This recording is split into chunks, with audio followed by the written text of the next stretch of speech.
سڑکوں پہ نکلی ہوئی ہے اور جو ان کے اوپر حکومت کا برتاؤ ہے، میں اس کی وجہ سے میں نے فیصلہ کیا کہ میں آج آپ سب کے ساتھ، اپنی قوم کے ساتھ اس چیز کے اوپر گفتگو کروں۔ دیکھیں، سب سے پہلے ایک حکومت آتی ہے واضح ایک انٹرنیشنل کانسپریسی کے ذریعے، اور وہ آ کے اس ملک کے اوپر جب جو حکومت بنتی ہے، 60% لوگ ضمانت پہ، بڑے بڑے اس ملک کے وہ لوگ جو 30 سال سے کرپشن کر رہے تھے، وہ اوپر آ کے مسلط ہو جاتے ہیں۔ اور وہ مسلط کیسے ہوتے ہیں کہ لوگوں کے ضمیر خریدے جاتے ہیں، بھیڑ بکریوں کی طرح سیاستدانوں کو خریدا جاتا ہے، وہ وہاں اوپر قائم ہو جاتے ہیں۔ اور اس کے بعد بجائے یہ کہ لوگوں کے حالات بہتر کریں، یا جو انہوں نے کہا کہ مہنگائی بہت زیادہ ہے، تو انہوں نے مہنگائی کے اوپر کوئی پلان لے کے آنا تھا، اور یا انہوں نے معیشت ٹھیک کرنی تھی، کیونکہ یہ بڑے تجربہ کار سمجھے جاتے تھے، کیونکہ 2 خاندان 30 سال سے اس ملک کے اوپر حکومت کر رہے ہیں۔ تو بجائے وہ کرنے کے جو انہوں نے ہمارے سارا وقت 3.5 سال تنقید کرتے رہے کہ جی بہت مہنگائی ہے، لوگ پس گئے، ان کو سمجھ نہیں ہے، معیشت کو نہیں سنبھال سکتے، تو بجائے وہ کرنے کے صرف اور صرف انہوں نے ایک کام کیا اب تک، اور وہ کام یہ کیا ہے کہ 1100 ارب روپے کے اپنے اوپر جو کرپشن کیسز تھے، اپنے آپ کو NRO دے کے وہ معاف کروا لیے، اور اس کے علاوہ انہوں نے ادارے تباہ کیے ہیں تاکہ ان کی کرپشن بچ جائے، FIA کو تباہ، نیب تباہ، سارے جو سول سروس، پولیس کا استعمال لوگوں کو دبانے کے لیے۔ تو صرف اور صرف ان کی ایک کوشش تھی، اور وہ پلاننگ میں بڑی دیر سے لوگوں کو کہہ رہا تھا کہ ان کا صرف مقصد ہمارے خلاف جو ساری اکٹھی بھی ہوئی پارٹیز، جو لانگ مارچز بھی کی، پیچھے صرف ایک چیز تھی کہ کسی طرح یہ حکومت جائے اور یہ آ کے اپنے آپ کو NRO دے دیں۔ اب کیا لوگوں کا غصہ کیا ہے کہ آپ نے لوگوں کو تیار کیا کہ جی بہت زیادہ مہنگائی ہے، لوگوں کی مشکل حالات ہیں، یہاں جناب لوگ تباہ ہو گئے، اور ہر روز ان کی سٹیٹمنٹس، مہنگائی مارچ۔ اب لوگ کیوں سڑکوں پہ نکل رہے ہیں؟ سب سے پہلے کہ لوگ یہ پوچھنا چاہتے ہیں کہ کون سی قیامت آ گئی جب سے ہماری حکومت گئی، اور جب سے یہ 2 مہینے، 2.25 مہینے میں جب سے یہ آئے ہیں، کیا ہوا چینج کہ قیمتیں بھی اسمانوں پہ چلی گئی، معیشت بھی نیچے، روپیہ بھی نیچے گر گیا، سٹاک مارکیٹ بھی نیچے گر گئی۔ اب جو انڈسٹریل گروتھ ہے، جس کی وجہ سے روزگار لوگوں کو مل رہا تھا، جو ہم نے 55 لاکھ نوکریاں دی تھیں، اس کی وجہ کنسٹرکشن سیکٹر تھا، اس کو ہم نے اٹھایا۔ اس کی وجہ تھی انڈسٹری، لارج سکیل مینوفیکچرنگ، جس میں گروتھ ہوئی، ریکارڈ گروتھ ہوئی۔ اس کی وجہ ایکسپورٹس، ٹیکسٹائل سیکٹر اور سروسز سیکٹر، انفارمیشن ٹیکنالوجی کے اوپر 2 سالوں میں 75% گروتھ میں، ایکسپورٹس میں اضافہ ہوا۔ تو وہ کیا چیز ہوئی کہ ایک ملک ایک IMF بھی کہہ رہا تھا کہ سسٹینیبل گروتھ پہ نکلا ہوا تھا، زراعت میں ریکارڈ گروتھ ہو رہی تھی، یعنی فصلوں کے اندر ریکارڈ گروتھ ہو رہی تھی، کیونکہ ہم نے پورا ایک پلان بنایا ہوا تھا، ہم نے اپنی زراعت کو اٹھانے کے لیے کسان کی کیسے مدد کرنی تھی، ان کے کتنے طریقے تھے کہ ہم نے کیسے خرچ کرنا تھا پیسہ زراعت پہ۔ دیر کے بعد زراعت اوپر جا رہی تھی، وہ کون سی قیامت آ گئی کہ 2 مہینے میں سارا کچھ ہی نیچے چلا گیا، آسمان پہ مہنگائی پہنچ گئی، اور جو معیشت ہے وہ نیچے آ گئی۔ آج بے روزگاری بڑھتی جا رہی ہے۔ تو سوال یہ ہے کہ قوم اگر آپ کو یہ باہر نکل رہی ہے آج اور مظاہرے کر رہی ہے، تو آپ کو بجائے یہ ڈنڈا کا استعمال کرنے کا، اور یہ جو آپ ان کے اوپر تشدد کر رہے ہیں، ایک ڈیموکریٹک حکومت لوگوں کو بتاتی ہے، اپنے مسئلے بتاتی ہے، اور لوگوں کے دکھ اور درد سنتی ہے۔ لوگ تکلیف میں ہیں۔ کدھر گئی بجلی؟ کدھر تھی ہمارے دور میں 3.5 سال میں؟ کیوں نہیں ایسی لوڈ شیڈنگ تھی؟ تو کیا ہوا کہ ایک دم لوڈ شیڈنگ بھی شروع ہو گئی ہے، اور لوڈ شیڈنگ بھی شہروں کے اندر اور کراچی میں جس گرمی کے اندر لوڈ شیڈنگ ہے، وہ کیا آپ کی کوئی تیاری نہیں تھی؟ کیا ہوا؟ بجلی تو ہے یہاں ملک میں۔ اب یہ بجلی گھر کے اوپر جو انہی نے، یہ نون لیگ نے کانٹریکٹ کیے ہوئے تھے، جو بجلی گھر بنائے ہیں، جو چار بڑے 5 بلکہ ان کے دور میں بنے. اب وہاں بجلی بھی نہیں بن رہی, پیسے بھی ہم دے رہے ہیں جس کو کیپیسٹی پیمنٹس کہتے ہیں. ہم یہ قوم اپنے ٹیکس کے پیسے سے ان کو کیپیسٹی میں پیمنٹس کے پیسے دے رہی ہے, لیکن وہ بجلی نہیں بنا رہے کیونکہ انہوں نے امپورٹڈ فیول کے اوپر بنائے تھے, LNG کے اوپر اور کوئلے کے اوپر. ساہیوال جیسی جگہ پہ انہوں نے کوئلے کے اوپر ایک جو پلانٹ بنایا ہے پاور جنریشن کا. آپ سوچیں کہ وہاں سارے کراچی سے سارا کوئلہ ادھر ٹریول کر کے آتا ہے ساہیوال. یعنی جس نے بھی یہ بنایا ہے اسی کو جیل میں ڈالنا چاہیے کہ کیا سوچ کے بنایا تھا. ماحولیات کے اوپر علیحدہ اس کا جو اثر ہے, اور دوسرا اتنی دور باہر سے امپورٹ کر کے کول لے کے, اور اس کی قیمت کتنی ہے, کس قیمت پہ وہ بجلی بنا رہا ہے. تو آج ان کے پاس نہ کوئلے کے لیے پیسے ہیں نہ LNG کے لیے پیسے ہیں. نتیجہ یہ ہے کہ اب یہ پلانٹ چل نہیں رہے جس کی وجہ سے لوڈ شیڈنگ ہے. تو میرا پھر سے سوال ہے کہ اتنی محنت سے آپ نے سازش کی, بیرون ملک کے ساتھ مل کے, یہاں لوگوں کے ساتھ مل کے, غداروں کے ساتھ آپ نے یہ سازش کی, اور آج لوگ آپ سے یہ سوال پوچھ رہے ہیں کہ جب آپ یہ سازش کر کے آ گئے تو اب کہہ رہے ہیں کہ جی یہ سارا کچھ عمران خان اور PTI نے کیا ہے. تو اگر ہم نے یہ کیا تو ہمیں رہنے دینا چاہیے تھا. آج ہم ذمہ داری لیتے ہیں اس چیز کی. ہم بھی IMF کے پروگرام میں تھے, 3.5 سال ہم IMF کے پروگرام میں تھے. کیا ہمیں نہیں وہ IMF کہہ رہی تھی کہ یہ قیمت بڑھاؤ, یا تیل کی قیمت اتنی کرو, یا بجلی کی قیمت اتنی کرو, یا ڈیزل کی؟ تو ہم تو پریشر بھی لے رہے تھے. اور اس دور, یہ ذرا میں اپنی قوم کو کہنا, جس وقت پریشر تھا قیمتوں کا, اور یاد رکھے IMF کا بھی پروگرام تھا, کرونا بھی ہوا جو ساری دنیا میں تباہی مچائی کرونا نے, اور اس دور میں جو انٹرنیشنل جو کموڈٹی سپر سائیکل, یعنی جو انرجی کی قیمتیں اوپر جائیں ساری دنیا میں, وہ بھی اوپر گئیں. اس کے باوجود ہم نے سب سے سستا ملک تھا پاکستان. آج اگر آپ قیمتیں دیکھیں, جس قیمت پہ ہم ڈیزل بیچ رہے تھے, پٹرول بیچ رہے تھے, بجلی حالانکہ کانٹریکٹ انہوں نے سائن کیا, پھر بھی ہم نے قیمتیں روکی ہوئی تھی. ہم نے سبسڈائز کیا ہوا تھا. ہم نے پیٹ کاٹ کے ڈیزل اور پٹرول کو اور بجلی قیمت نہیں بڑھنے دی. IMF پریشر برداشت کیا کیونکہ ہمیں پتہ تھا کہ لوگوں کے حالات کیا ہیں. ہمیں پتہ تھا کہ یہ ایک انٹرنیشنل عذاب آیا ہوا ہے. کون سی قیامت آئی کہ آج سارا کچھ آسمانوں پہ چلا گیا. جو قیمتیں انہوں نے بڑھائی ہیں 2.5 مہینوں میں, ہمارے 3.5 سال میں اتنی قیمتیں نہیں بڑھی. کوئی چیز لے لیں, آٹا لیں, گھی لیں, گھی خاص طور پہ لیں, یہ ڈیزل اور پٹرول, بجلی کی, ابھی تو لوگوں کو بجلی کے بل آنے ہیں. تو بجائے لوگوں کو ان کی دکھ درد سنیں اور کوشش کریں کسی طرح اپنا ذہن استعمال کریں, سوائے اپنی چوری بچانے کے لیے اور NRO لینے کے لیے, ذہن استعمال کریں کہ کیسے آپ لوگوں کا بوجھ کم کر سکتے ہیں. بجائے وہ کرنے کے آج ان کو ٹیئر گیسنگ کی ہے, دہشت پھیلائی جا رہی ہے, ڈرایا جا رہا ہے لوگوں کو.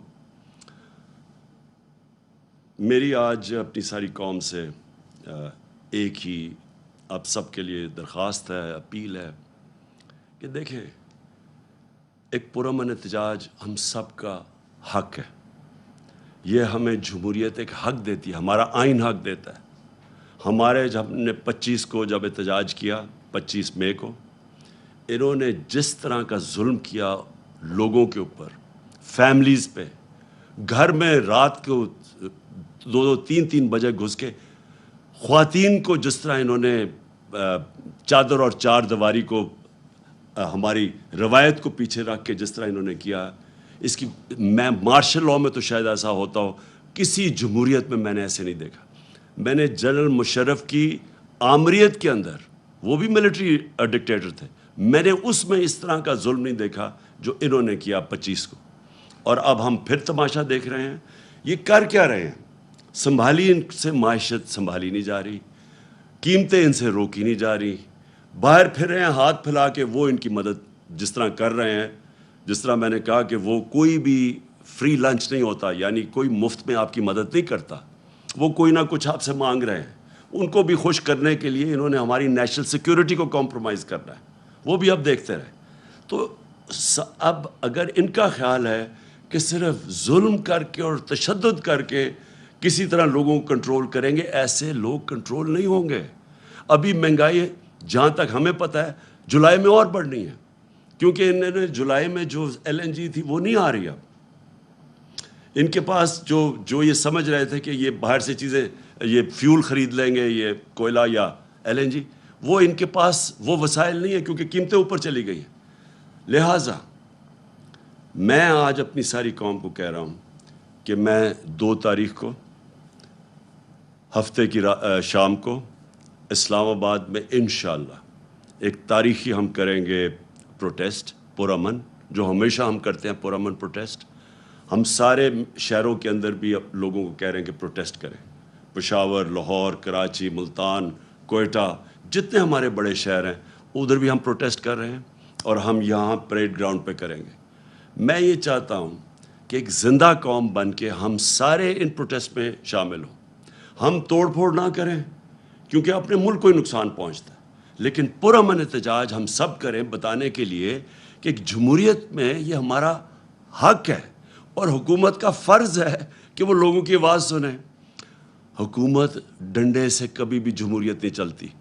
حکومت اگر ڈنڈے برسائے گی اور ٹیئر گیس کرے گی, جمہوریت ایسے نہیں چلتی. جمہوریت چلتی ہے اخلاقی قوت سے, جسمانی قوت سے جمہوریت نہیں چلتی. وہ ڈکٹیٹرشپ چلتی ہیں, وہ بادشاہ سے چلتی ہو. جمہوریت چلتی ہے اخلاقی قوت سے. اس گورنمنٹ کو بتانا پڑے گا کہ کیا طریقہ ہے ان کا اس قوم کو, جو ایک دم آپ نے یہ سازش کر کے انہوں نے سب سے پہلے پاکستان میں ایک سیاسی بحران پیدا کیا. سری لنکا کے اندر پہلے معاشی بحران آیا, پھر سیاسی بحران آیا. پاکستان کے اندر پہلے سیاسی بحران پیدا کیا گیا سازش کر کے, جب ملک بالکل ٹھیک چل رہا تھا. ہماری پوری پلاننگ ہوئی تھی, جس طرح میں نے کہا ہم نے روس سے تیل لینا تھا, ہم نے ہندوستان کی طرح اپنے لوگوں کے اوپر بوجھ نہیں پڑنے دینا تھا جو دنیا عالمی منڈی میں تیل مہنگا ہوا ہے. ہمارا پورا پلان بنا ہوا تھا. انہوں نے پہلے ہماری گورنمنٹ پہلے سازش کی, ڈی سٹیبلائز کیا ملک کو, بحران پیدا کیا. اس کے بعد یہ معاشی بحران آیا, اور یہ اب ان کے کنٹرول میں نہیں ہے. اور میں واضح کر دوں پھر سے, میں نے اور پھر شوکت ترین کو بھی میں نے کہا کہ نیوٹرلز کو بتاؤ کہ بڑا اچھا آپ نیوٹرل بننا چاہتے ہیں, لیکن یہ یاد رکھیں کہ ملک بہت بڑی قیمت ادا کرے گا اس یہ جو اب پولیٹیکل ڈی سٹیبلائزیشن, یہ جب سیاسی بحران آئے گا, اس کی ملک قیمت ادا کرے گا. اور ان سے مجھے پتہ تھا نہیں سنبھالا جانا, کیونکہ شہباز شریف کی تو ساری ڈیولپمنٹ اشتہاروں میں ہوتی ہے. صحافیوں کو پیسے دے دیے, PR کر دیے, کبھی 50 ارب کے اس نے اشتہار دیے, اس کے اوپر ہوتی ہے. یہ جو ایک دنیا کے اندر کرائسس آئے, جو ہم بڑی مشکلوں سے نکل رہے تھے اس میں سے, اور نکلتے گئے. اللہ کا کرم ہے, جس طرح ہم کرونا سے نکلے, دنیا مثال دیتی ہے پاکستان کی. ہم نکلتے جا رہے تھے, اور ہمیں پتہ تھا کہ اگر ایک دفعہ سیاسی بحران آیا یہ ہونا ہے, کیونکہ ان کی تو نیت ہی کبھی نہیں تھی, نہ ان کی صلاحیت تھی ملک کو بحران سے نکالنے کی. ان کو تو ہمیں پتہ تھا یہ کس لیے آ رہے ہیں, وہ انہوں نے کر دیا. 1100 ارب روپیہ اپنا انہوں نے معاف کروا لیا. 1100 ارب روپیہ, اس کا آدھا بھی اگر ہم سبسڈائز کر دیں تو لوگوں پہ بوجھ نہ پڑے. 500 ارب کی اگر ہم سبسڈی دے دیں اس وقت بجلی اور تیل پہ, ہم روک سکتے ہیں یہ جو پریشر پڑا ہوا ہے عوام پہ. لیکن وہ پیسہ ہضم کر گئے ہیں اور سارا بوجھ انہوں نے عوام کے اوپر ڈال دیا. تو میں اس لیے اپنی ساری قوم کو آج اپیل کر رہا ہوں اور درخواست کر رہا ہوں کہ دیکھیں, ہم توڑ پھوڑ سے ملک کو نقصان ہوتا ہے, لیکن جو ہم کر سکتے ہیں ہم نکلیں, پرامن احتجاج کریں, لوگوں کو بتائیں کہ ہم ایک زندہ قوم ہے. ہم یہ چپ کر کے یہ ظلم جو کر رہے ہیں اس ملک پہ کہ خود اپنے آپ کو اربوں روپے کی کرپشن بچائیں اور یہاں اس ملک کے اوپر بوجھ ڈالیں, ہم یہ برداشت نہیں کریں گے. اور یہ جو ایک آخر میں انہوں نے ایک ڈرامہ شروع کیا ہے کہ پاکستان کو انہوں نے نکالنے کے لیے, کوئی احسن اقبال نے کوئی ڈرامہ شروع کیا ہے کہ ہم اکانومی کو کیسے ریوائیو کریں گے. اگر آپ نے وہ بجائے یہ سارے پیسے خرچ کر کے یہ ڈرامہ کرنے کے, میں آپ کو آخر میں بتاتا ہوں کہ آپ کیسے آپ کے پاس ایک ہی طریقہ ہے کہ ہماری معیشت کو ٹھیک کیسے کر سکتے ہیں. زرداری خاندان اور شریف خاندان کو جو باہر اربوں ڈالر پڑا ہے, آپ آدھا ہی واپس لے آئے نا, تو وہ یہ بحران سے نکل سکتا ہے. صرف ایک راستہ ہے, باقی آپ کے پاس اور کوئی دوسرا راستہ نہیں ہے. اور قوم کے پاس صرف ایک راستہ ہے, صاف اور شفاف الیکشن. صاف اور شفاف الیکشن کے بعد علاوہ کوئی اور دوسرا راستہ آج نہیں ہے. جو پنجاب کے اندر ہو رہا ہے, 2.25 مہینے سے ایک غیر آئینی, ایک ان لافل گورنمنٹ وہاں بیٹھی ہوئی ہے حمزہ شریف کی. اس کی کوئی بنیاد نہیں ہے, کوئی آئینی ان کو حق نہیں ہے. شکر ہے وہاں عدالتوں نے اب پہلے تو الیکشن کمیشن کو ایکسپوز کر دیا کہ انہوں نے غیر آئینی طریقے سے ہمارے 5 ریزرو سیٹس کو موقع نہیں دے رہے تھے. وہ شکر ہے عدالت نے ان کو ایکسپوز کر دیا, کیونکہ الیکشن کمیشن اتنی, میں نے اپنی زندگی میں ایک جانبدار, ایک بائسڈ الیکشن کمیشن میں نے نہیں دیکھی جو ایکسپوز ہوتی جا رہی ہے. دوسری چیز, اب پنجاب کے اندر لگ رہا ہے کہ اب حمزہ شریف کی حکومت نہیں رہے گی. اور میں آج خاص طور پہ آخر میں, کیونکہ 20 بائی الیکشنز آ رہے ہیں پنجاب میں اپنی پولیس اور اپنی بیوروکریسی کو میں ان کو پیغام دینا چاہتا ہوں کہ دیکھیں, جو ابھی تک آپ حرکتیں کر رہے ہیں, جو آپ نے ان کے حکم کے اوپر, یہ شریف مافیا کے حکم کے اوپر جو آپ نے 25 کو ظلم کیا لوگوں کے اوپر, اور یہ جو جس طرح کی اس وقت دھاندلی کی تیاریاں ہو رہی ہیں پنجاب کے بائی الیکشنز میں, دیکھیں اب کوئی چیز چھپی نہیں رہتی ہے. سوشل میڈیا کا زمانہ ہے, سب کی شکلیں بھی ہمیں پتہ ہے, جن پولیس آفیسرز نے ظلم کیا ہے, یہ سارا ریکارڈ کے اوپر ہے. اب جو یہ آپ حرکتیں کر رہے ہیں, انہوں نے تو رہنا نہیں ہے, لیکن آپ جو تنخواہ دار لوگ ہیں, آپ کے لیے مشکلات آئیں گی اگر آپ نے غیر قانونی اور غیر قانونی سٹیپس ہمارے خلاف کیے. میں یہ صرف آپ کو اس لیے کہہ رہا ہوں کہ ہر تنخواہ دار کا اپنی فیملی کو سنبھالنے کا وہ سوچتا ہے کہ اپنے بیوی بچے ہیں ان کے لیے. تو اگر آپ نے یہ غیر قانونی چیز کی جو ابھی تک آپ کر رہے ہیں, اور جو آپ میں سے کر رہے ہیں, وہ سب کو ان کا ہمارے پاس ریکارڈ ہے. اور جن پولیس والوں کو, جس طرح میں نے کہا, وہ تو اب ویڈیو کے اوپر آ گیا ان کی شکلیں. تو دیکھیں یہ ملک بڑی تیزی سے نیچے جا رہا ہے اس سازش کی وجہ سے اور ان لوگوں کی وجہ سے. اور آپ جو بھی پاکستانی ہیں آج, اگر آج آپ کو نہیں نظر آ رہا کہ 2.25 مہینے میں کدھر سے کدھر لے آئے ہیں پاکستان کو, اور اب مزید اور آگے کدھر جانے لگا ہے, آپ کو ابھی اگر آپ